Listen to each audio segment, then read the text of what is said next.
الحمدللہ وحدہ والصلاة والسلام علی من لا نبی بعدہ اما بعد فاعوذ باللہ من الشیطان الرجیم بسم اللہ الرحمن الرحیم الف لام میم ذالک الکتاب لا ریب فیہ ھدی للمتقین قال اللہ تعالی فی مقام آخر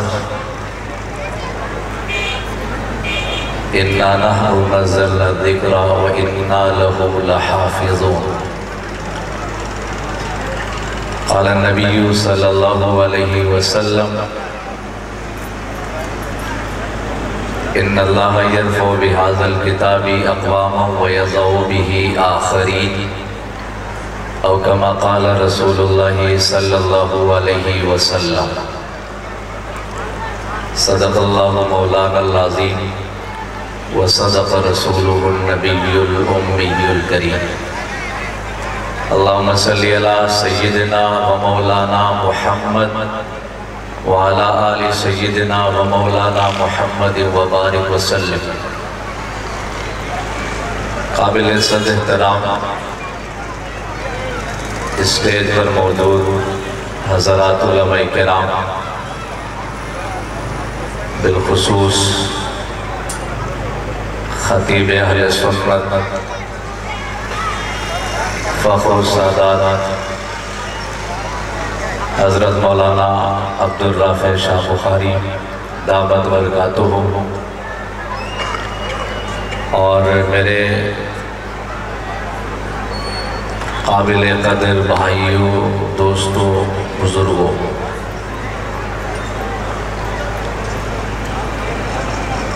مدرسے کی سالانہ تقریب عظمت قرآن کے عنوان سے شان و شوکت کے ساتھ جاری ہے۔ میں سب سے پہلے تو حلقہ سیدنا ابو عبیدہ بن جراح رضی اللہ تعالیٰ عنہ کے اپنے تمام ذمہ داران اور ساتھیوں کو خراج تحسین پیش کرتا ہوں جنہوں نے محنت کر کے یہ خوبصورت پروگرام ترتیب دیا ہے۔ اللہ تعالیٰ ان تمام احباب کی محنتوں کو کاوشوں کو قبول فرمائے۔ تفصیل کے ساتھ علماء کرام آپ کے سامنے گفتگو فرمائیں گے۔ میں دو تین باتیں آپ کے سامنے عرض کر کے اجازت چاہوں گا، چونکہ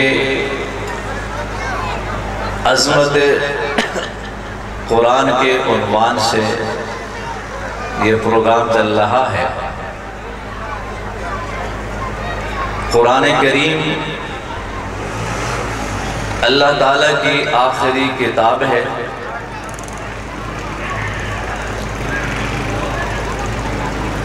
جو ہر طرح کے تغیر اور تحریف سے محفوظ ہم تک پہنچی ہے، اور انشاءاللہ صبح قیامت تک قرآن کریم محفوظ رہے گا۔ قرآن کریم سے پہلے اور بھی آسمانی کتابیں آئی ہیں۔ رب ذوالجلال نے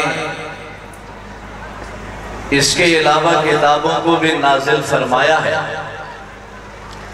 لیکن سابقہ کتابوں میں تحریف اور تبدیلیاں کی گئی، وہ کتابیں محفوظ نہیں رہی، لیکن قرآن کریم وہ عظیم الشان کلام ہے۔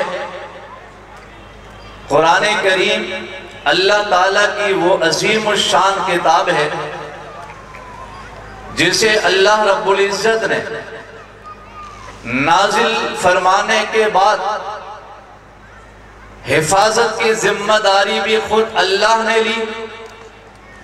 اس لیے قرآن ہی وہ کتاب ہے جس میں آج تک نہ کوئی تبدیلی تغیر کر سکا ہے اور نہ قیامت کی صبح تک اس میں کوئی تبدیلی کر سکتا ہے.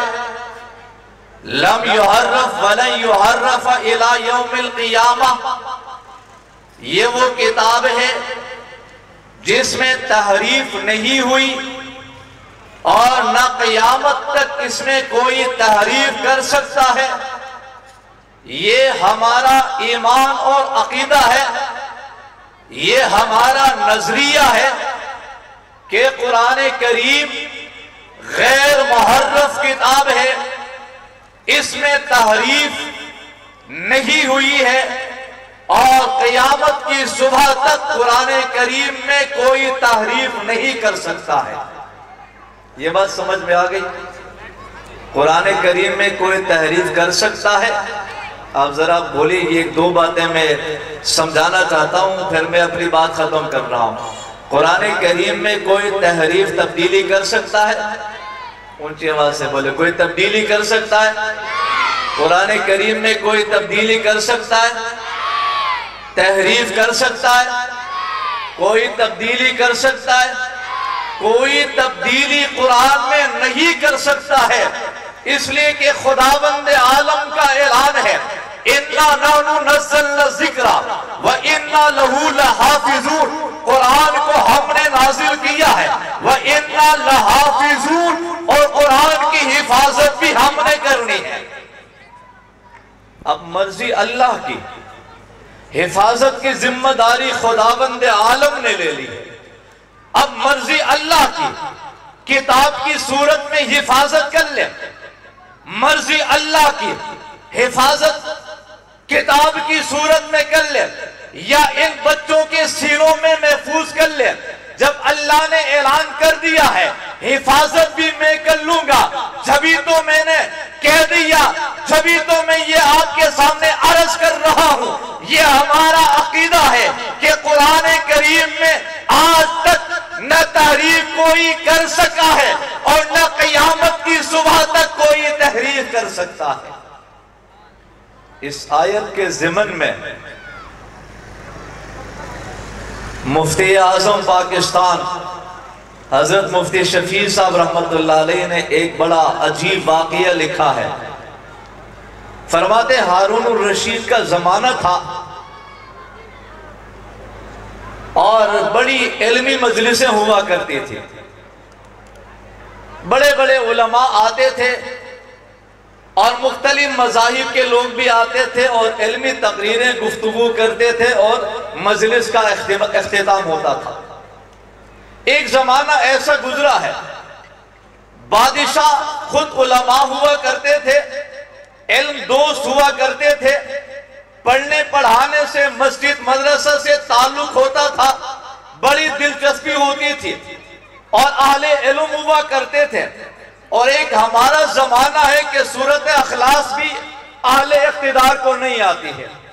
سورت اخلاص پوچھے سورت کوثر سنائیں گے, پہلا کلمہ پوچھے درود پڑھ لیں گے, درود پوچھا جائے تو کلمہ طیبہ سنائیں گے. یہ المیہ ہے. ایک زمانہ ایسا تھا کہ ارباب اقتدار بھی بڑے بڑے علماء ہوتے تھے. تو میں عرض کر رہا تھا ہارون الرشید کا زمانہ ہے, ایک علمی مجلس منعقد ہو گئی. یہودیوں میں سے ایک بڑا عالم آ گیا, اس نے بڑی علمی تقریر کی. مامون الرشید تھا غالباً یا ہارون الرشید, انہوں نے دعوت دی کہ جناب آپ نے بڑی اچھی تقریر کی ہے, میں دعوت دیتا ہوں کہ آپ آخری پیغمبر کا دین قبول کر لیں, محمد الرسول اللہ کا دین قبول کر لیں, آپ مسلمان ہو جائیے. لیکن اس نے انکار کیا اور چلا گیا. ایک سال کے بعد دوبارہ مجلس منعقد ہوئی, وہ شخص پھر آ گیا, لیکن اب کی دفعہ جب یہ آ گیا تھا یہود کا عالم بن کر نہیں، اب کی دفعہ آ گیا تھا تو مسلمان عالم بن کر آ گیا تھا۔ اب اگلی بات سنیے، مامون الرشید نے ان سے سوال کیا، میں نے 1 سال پہلے آپ کو دعوت دی تھی کہ آپ اسلام قبول کر لیں، آپ نے انکار کیا، 1 سال کے بعد آپ آئے ہو، آپ مسلمان بن کر آئے ہو، محمد کریم کا کلمہ پڑھنے والا بن کر آئے ہو، آخری نبی کا دین و شریعت مان کر آئے ہو، آپ کے اسلام لانے کی وجہ کیا بنی ہے، سبب کیا بنا ہے؟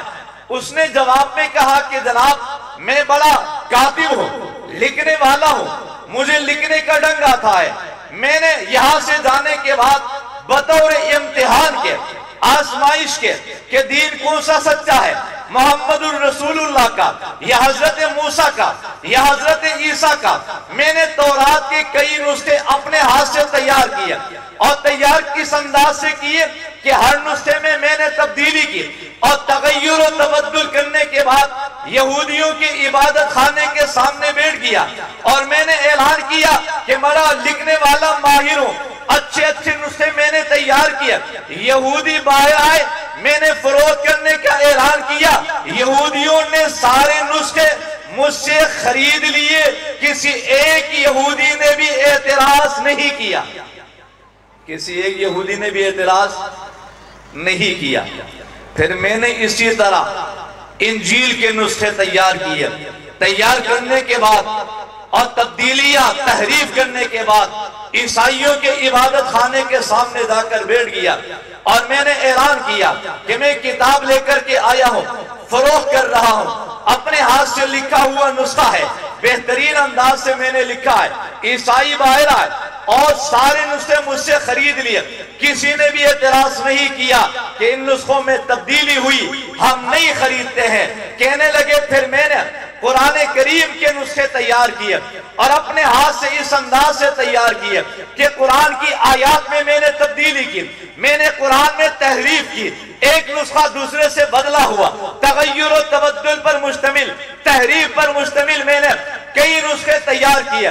مسجد کے سامنے جا کر بیٹھا، مسلمان باہر آ گئے، میں نے کہا کہ میں کاتب ہوں، لکھنا جانتا ہوں، یہ میں نے قرآن کے نسخے تیار کر کے لایا ہوں، بہترین انداز سے میں نے لکھا ہے۔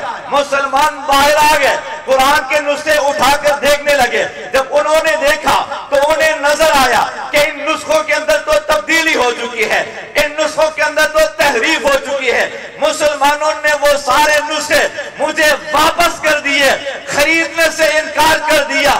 اس بات کی بنا پر مجھے یقین ہو گیا کہ محمد بھی سچا ہے اور محمد پر نازل ہونے والی کتاب بھی سچی ہے۔ تو معلوم ہوا اللہ نے جو اعلان فرمایا ہے کہ قرآن کو میں نے نازل کیا ہے، حفاظت بھی میں کروں گا، اللہ نے اس انداز سے حفاظت فرمائی ہے کہ قرآن کریم میں اس زمانے سے لے کر آج تک نہ کوئی تحریف کر سکا ہے اور نہ انشاءاللہ قیامت کی صبح تک کوئی تبدیلی کر سکتا ہے۔ یہ کیسے ممکن ہے کہ صحابہ کرام کے دور میں کوئی اس میں تبدیلی کر لے، کوئی اس میں تبدیلی کر لے؟ کیسے ہو سکتا ہے؟ آج آپ دیکھتے ہیں 7 سال کا حافظ ہوتا ہے، 10-12 سال کا حافظ قرآن ہوتا ہے، وہ اپنے استاذ کے پیچھے تراویح میں کھڑے ہو کر قرآن سنتا ہے، وہ اپنے استاذ کا ادب اور احترام بھی کرتا ہے، استاذ کا احترام ان مدارس میں سکھایا جاتا ہے، ادب ان مدارس میں سکھایا جاتا ہے، وہ احترام اتنا کرتا ہے کہ استاذ کے سامنے بولتا بھی نہیں ہے، بولنے کی ہمت بھی نہیں کرتا، لیکن جب استاذ مصلی پہ کھڑے ہو کر قرآن سنا رہا ہو اور پڑھتے پڑھتے استاذ بھی کوئی کمی بیشی کر لیتا ہے، بھول کر لیتا ہے، 8-10 سال کا بچہ استاذ کا شاگرد ہوتا ہے، احترام بھی کرتا ہے، عزت بھی کرتا ہے، لیکن اپنے استاذ کو آگے پڑھنے نہیں دیتا، روک دیتا ہے، تو نے غلط پڑھا، پہلے صحیح پڑھ لے پھر تو آگے بڑھ لے۔ یہ اللہ نے حفاظت کا ذمہ لیا ہے۔ جب رب ذوالجلال نے حفاظت کا ذمہ لیا ہے تو اللہ تعالیٰ پھر اس انداز سے اللہ تعالیٰ حفاظت کر کے دکھاتا ہے کہ 8-10 سال کے حافظ کے سینے میں بھی قرآن محفوظ ہوتا ہے. اس کے سامنے بہت کچھ ہو جائے حافظ سن لیتا ہے, برداشت کر لیتا ہے, لیکن کوئی اس کے سامنے قرآن میں کمی بیشی کر لے تو حافظ بھی برداشت نہیں کرتا ہے. تو یہ بات ذہن میں رکھیے, قرآن کریم میں کوئی تحریف, ذرا یہ جملہ میرے ساتھ دہرائیے, ہمارا عقیدہ ہے. یہ میں اس لیے کہہ رہا ہوں کہ آپ کو ایسے بھی نظر آئیں گے جن کا عقیدہ یہ ہوگا کہ قرآن تحریف شدہ کتاب ہے, قرآن میں تحریف ہو گئی ہے. آپ بتا دیجئے ان کو کہ قرآن کریم میں کوئی تحریف نہیں ہوئی ہے, قرآن غیر محرف کتاب ہے اور قرآن کریم میں کوئی تحریف نہیں کر سکتا ہے. تو غیر محرف بھی ہے اور ساتھ ساتھ لا ریب اور لا شک بھی ہے. کیا ہے یہ جملہ میں آپ سے کہلوانا چاہ رہا ہوں, قرآن کریم غیر محرف بھی ہے اور لا شک بھی ہے. قرآن کیا ہے؟ لا شک لا ریب کتاب ہے. قرآن کریم کی آیات میں, اس کے مضامین میں, اس کے احکامات میں کوئی شک نہیں ہے. لا ریب فی ذالک الکتاب لا ریب فی, یہ اعلان بھی اللہ نے کیا ہے کہ اس میں کوئی شک نہیں کیا جا سکتا. اس کی آیات میں, احکامات میں, مضامین میں شک نہیں کیا جا سکتا. یہ اعلان اللہ نے کیا ہے کہ لا ریب کتاب قرآن کریم ہے. تو پھر اس قرآن کریم کے اندر جب یہ لا ریب ہے تو اس قرآن کے اندر سینکڑوں آیات میں صحابہ کے ایمان کا تذکرہ ہے, صحابہ کی للہیت کا تذکرہ ہے, صحابہ کی نماز کا تذکرہ ہے, صحابہ کے جہاد کا تذکرہ ہے, صحابہ کے تقوی کا تذکرہ ہے, صحابہ کے رکوع کا تذکرہ ہے, صحابہ کے سجدوں کا تذکرہ ہے, صحابہ کی نمازوں کا تذکرہ ہے. اور صحابہ کے لیے اللہ نے جنت کا اعلان فرمایا ہے. اس قرآن کے اندر یہ بھی موجود ہے. پھر ہمیں یہ بھی اعلان کرنا پڑے گا کہ صحابہ کے ایمان پہ بھی شک نہیں کیا جا سکتا, ان کے تقوی پہ بھی شک نہیں کیا جا سکتا, ان کی للہیت میں بھی شک نہیں کیا جا سکتا, ان کی صداقت میں شک نہیں کیا جا سکتا, ان کی عدالت میں شک نہیں کیا جا سکتا.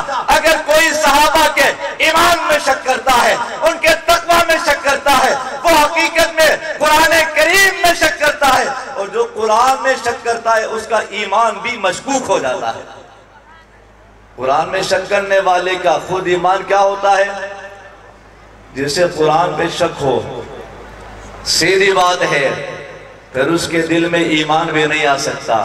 تو جہاں یہ ماننا ضروری ہے قرآن کریم لا ریب اور لا شک کتاب ہے, وہی ہمیں یہ بھی اقرار کرنا پڑے گا کہ صحابہ کا ایمان بھی معتبر ہے, ان کے للہیت, ان کا تقوی اسی قرآن کریم میں اللہ نے سب بیان کر دیا ہے. تو پھر ہمیں قرآن ماننا ہے تو اس انداز سے ماننا ہے کہ الحمد سے لے کر والناس تک جو کچھ رب ذوالجلال نے بیان فرمایا ہے سب کا ماننا ضروری ہے.